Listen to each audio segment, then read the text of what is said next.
Dear future generations, I think I speak for the rest of us when I say, sorry. Sorry we left you with our mess of a planet. Sorry that we were too caught up in our own doings to do something. Sorry we listened to people who made excuses to do nothing.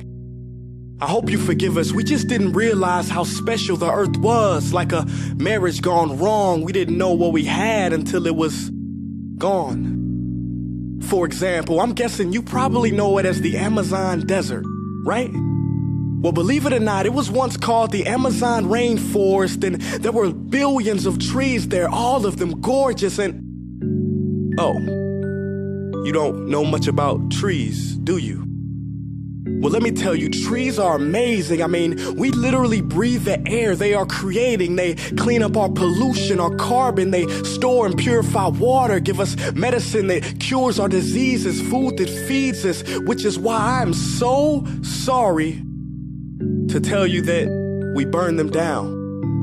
Cut them down with brutal machines, horrific, at a rate of 40 football fields every minute. That's 50% of all the trees in the world gone in the last 100 years. Why?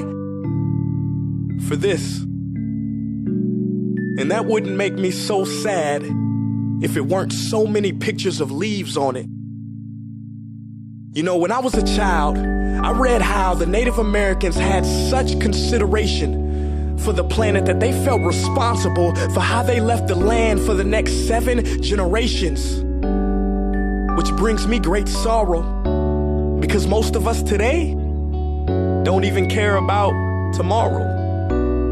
So I'm sorry. I'm sorry that we put profit above people, greed above need, the rule of gold above the golden rule. I'm sorry we use nature as a credit card with no spending limit, overdrafting animals to extinction, stealing your chance to ever see their uniqueness or become friends with them. Sorry we poison the ocean so much that you can't even swim in them. But most of all, I'm sorry about our mindset, 'cause we had the nerve to call this destruction progress. Hey Fox News, if you don't think climate change is a threat, I dare you to interview the thousands of homeless people in Bangladesh.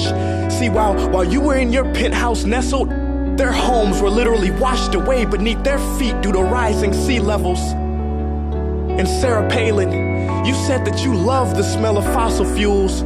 Well, I urge you to talk to the kids of Beijing who are forced to wear pollution masks just to go to school. See, you can ignore this, but the thing about truth is, it can be denied, not avoided.